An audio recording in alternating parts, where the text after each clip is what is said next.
Brian, it is such an honor to have you here with us. Welcome to the podcast.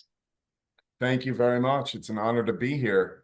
We've spoken just two times and we seem like we get along right away. So it's an Yes, amazing thing to be here. I appreciate it. thank you. And I was so fascinated with all your personal and professional stories that you have told me and how you have really got to being what you are. So before we dig deep into it, tell us about your journey. You are a consultant. Were you always a consultant? Were you working first and then took that leap? How did it go for you in your career journey? Yeah. So I had graduated, I went to Hofstra University. I graduated with business and computers. And I always had a fascination of real estate. I like the fact that it's tangible, that it's real. Um, I never really got so into stocks. And so, I bought my first house at 21. I rented it out to friends of mine at the college. And when I graduated, I did go into computers and I did have like a real 9 to 5 job. And I also did some computer consulting when I was very young. And so I remember going into companies at the age of like 20 and going into Manhattan and talking with these high level executives and professionals. And I'm just like a little kid. And it was a lot of fun. It was a big learning experience for me. Oh, wow. Okay.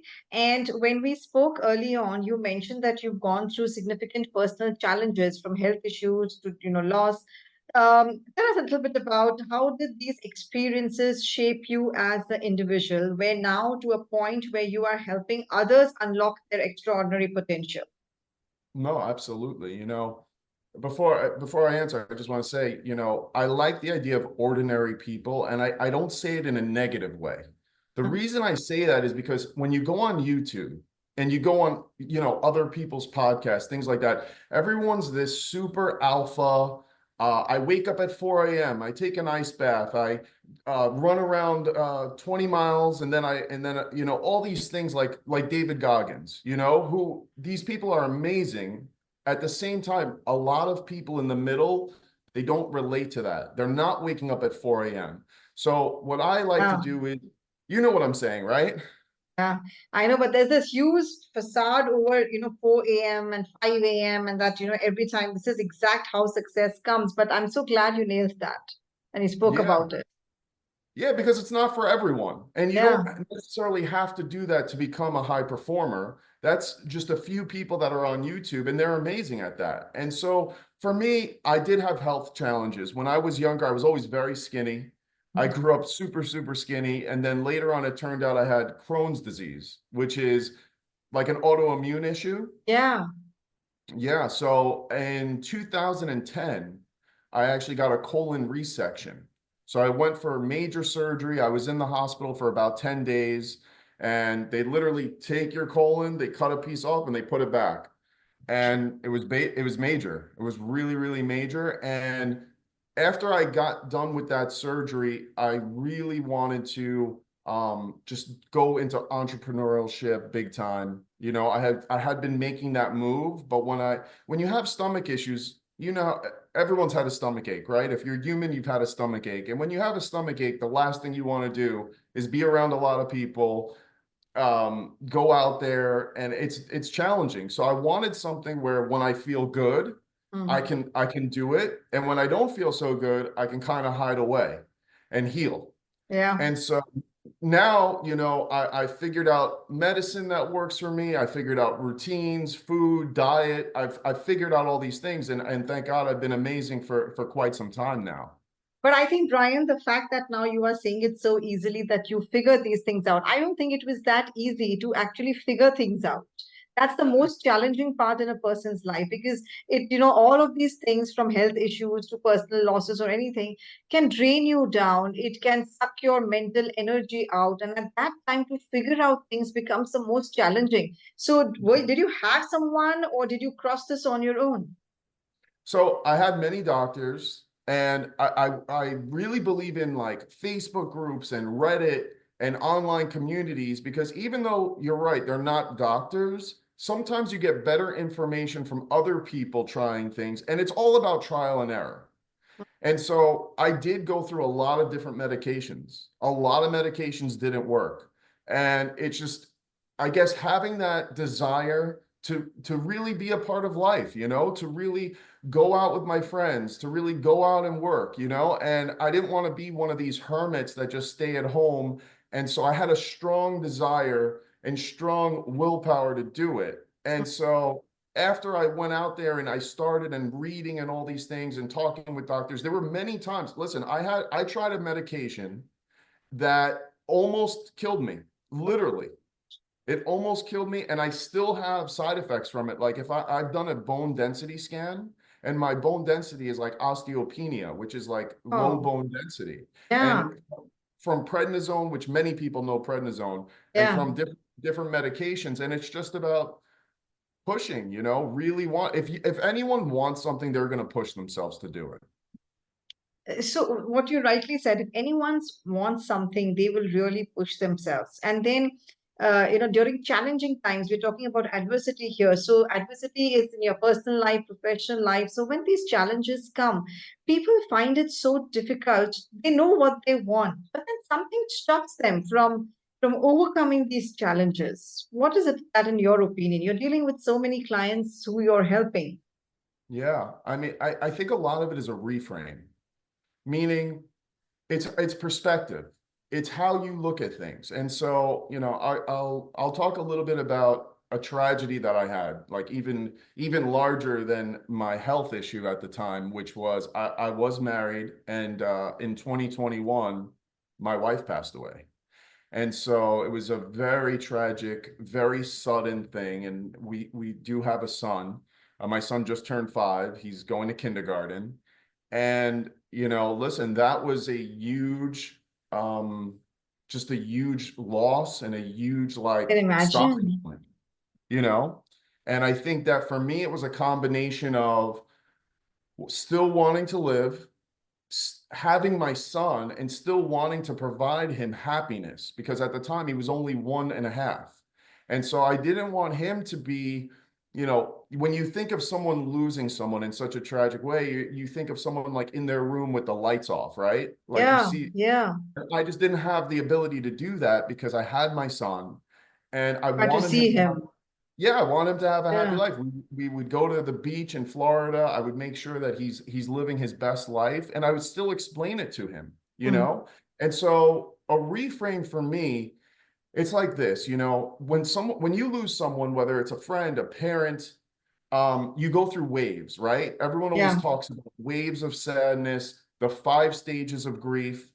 And so I remember clearly, you know, maybe 8 months after my wife passed, you know, I would always get these waves of sadness. I had my Spotify playlist of songs that reminded me of her, of songs about sadness. And I Okay. remember at one, yeah, and I remember at one point I stopped getting those waves. And I was actually upset and or sad that I wasn't getting these waves of sadness. And I remember later on, like a month later, I remember a big wave hit me of sadness. And instead of being sad, I was actually happy. I was happy that this feeling didn't go away. Because you know, when you have a feeling and then it leaves you, you don't know if it's going to come back. Yeah, yeah. So when it came back, even though it was sadness, I was happy that I was sad because I realized that this is part of the human experience.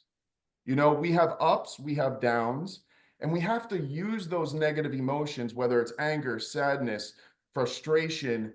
We have to use it as a fuel, as a drive to push us forward. Instead of using it as a reason to do something negative, we have to really use it as a reason to do something positive. In Mm. this case, I use it as a reason to do something positive for me and my son. And listen, not everyone has a child, not everyone has a Yeah. young child, and it's just about finding the reason why. Everyone always talks about the reason why and getting unstuck, right? Mm. Thank you so much, Brian, for touching on this because it reminds me of a chapter in one of my books where I had written that we need to learn how to transform our pain into purpose. We cannot live with that pain. My dad would always say that, pain is something that we cannot debate about, but suffering is optional. Yes. Right? Pain is not in your hands. You never know in what way the pain or the grief is coming, but suffering through that pain or the grief is optional. And if you know how to convert it into a purpose larger than what you are, that's exactly what you've done, and yeah, you're on that path right now. And then you also spoke right now about fueling growth. And I Yes. read in one of your posts about resilience, how resilience is fueling personal growth. I would love for you to talk about that. Yeah. So one of the things about the purpose and fueling is really this acceptance. Like you said it very well as far as pain versus suffering. We're humans. We're Mm, always going to have pain. We're going to always. wake up in the middle of the night. We're going to stub our toe. It's not possible to live as a human and not experience pain, pain of loss, pain of love. Even just asking someone out on a date and them saying no can be painful. And so the difference is that suffering is really not accepting the past. And it Mm, doesn't mean you have to accept everything right away, mm, right? But what it does mean is that you really need to work on, like, today is day one, and I'm going to keep moving forward from here. And the way I look at it is almost like, imagine you're an alien. You know, yes, this is me, but really, what am I? I'm consciousness. I'm in here. I'm my brain. I'm something in here is Brian. And so imagine that Brian is an alien, and I just come into this body, and this is who I am. This is the situation I'm in. And how would I, being day one, get myself out of this situation, or feel good about it? And usually what it is accepting, right? Like, I'm in real estate. There's been real estate has gone from $100,000 to millions of dollars in the last 10 years. And listen, there's many houses I could have bought that I didn't, but it's not going to help me because the prices have gone up. I can't go back in time. And I'm just using that because it's a little bit detached from personal, right? And so it's not that we can't feel sad. It's not that we can't have negative emotions, but we don't want to keep replaying, and we don't want to keep saying, "Oh, I want to change this," because it's not happening. What we can do is we can go to the gym today. We can start investing today. We could start saving today. And I think, as far as your question about resilience, I think that part of it is some people have more resilience than others, right? There's Yeah, some but people, is there a reason for that? Like some people have it more, some people don't. Is there a reason for that? I think some of it is nature versus nurture. I think some people are just naturally born with more resilience. I think some people had a better childhood, better parental units.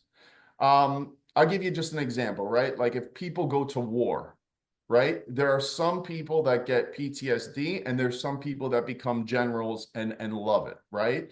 And so that's just like a very broad stroke, but I'm just showing the example. And I think resilience is really finding that reason why, and it might not happen day one, but it's about baby steps.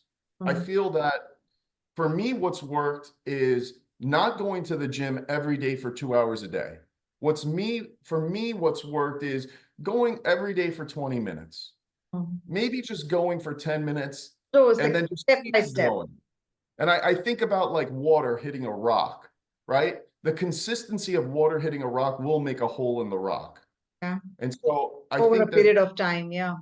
exactly. I do feel consistency is the most important.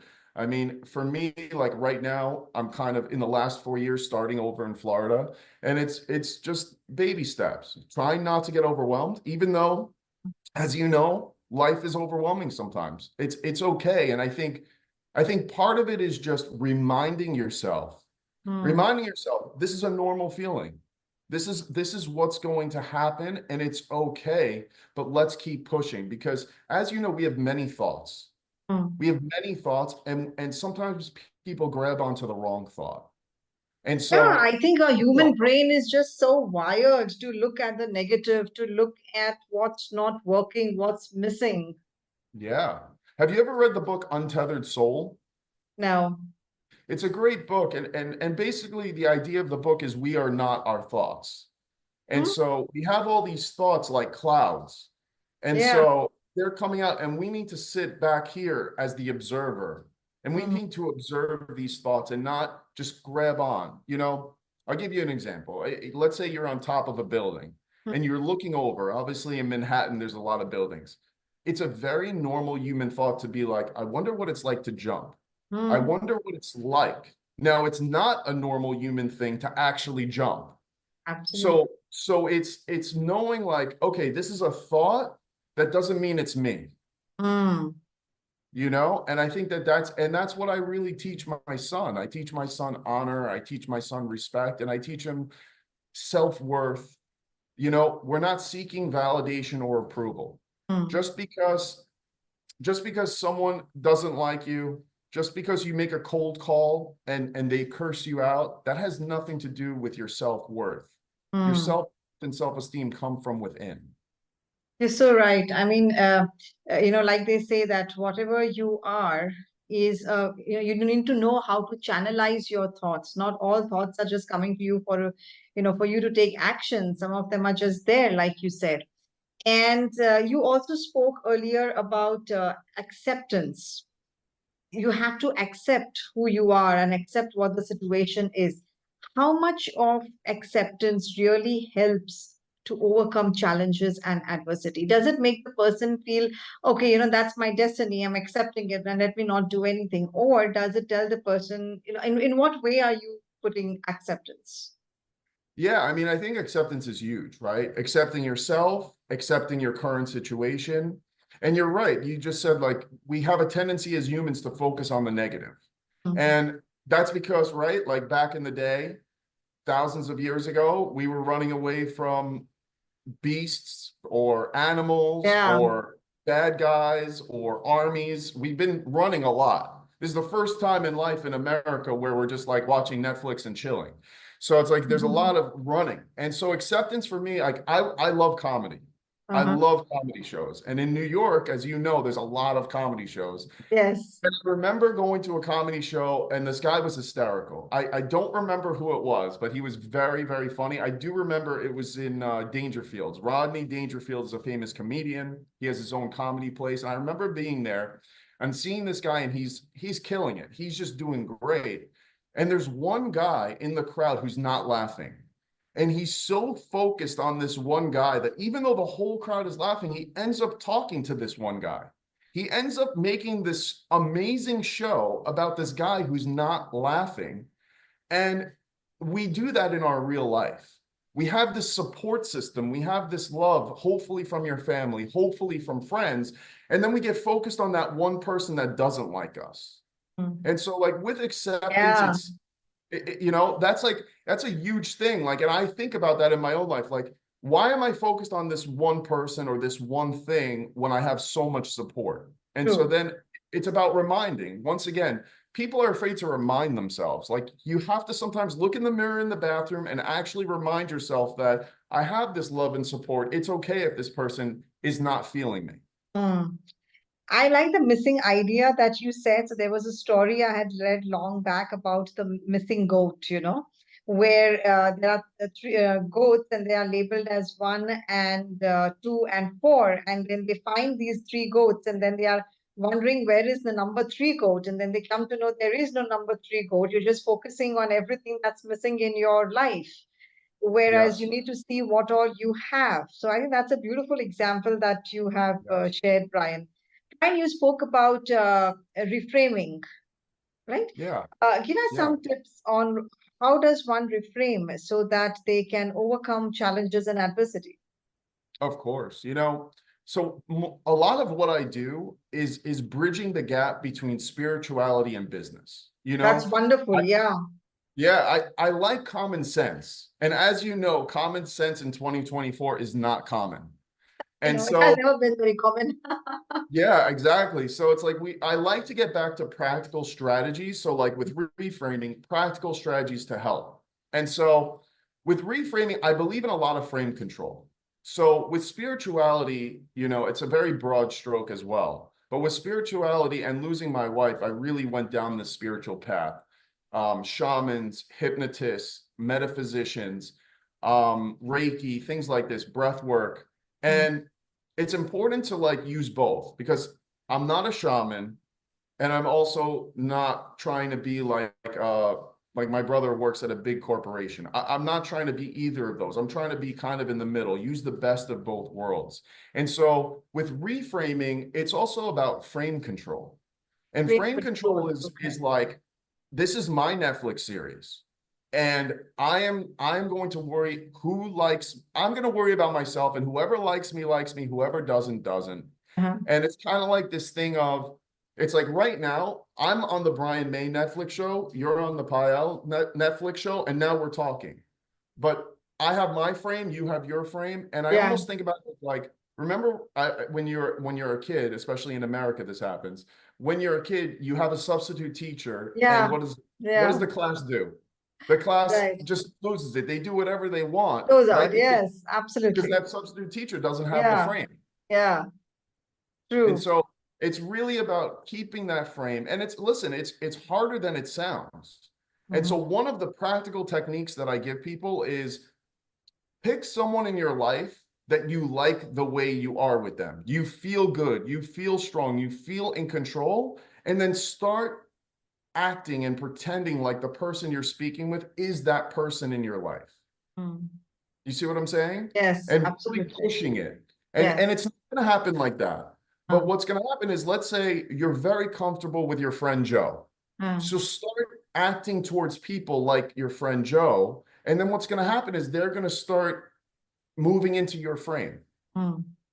Right. Absolutely. Oh God, this is such a good technique. This is really nice. That's great. Thank you. I know you've given us so many tips and suggestions, Brian, but what would be your piece of advice to our listeners who want to succeed in their career life? Definitely. I mean, I think owning it is and doubling down is very important. There's an expression called be, do, have. Hmm. Okay. And Yeah. so first you want to be that person, right? So I'll give you an example. My background's in real estate, being a realtor. I'm licensed in New York and Florida. And people will be like, well, I don't want to tell people I'm a realtor until I've sold 10 houses, Hmm. right? I Hmm. don't want to tell people that I'm Batman until I capture 10 bad Yeah. guys. Yeah. And the thing is, we have to be it first. And so once you decide to be that character, then what's going to happen is you're going to do things that that character does. So for real estate, it's going to be cold calling.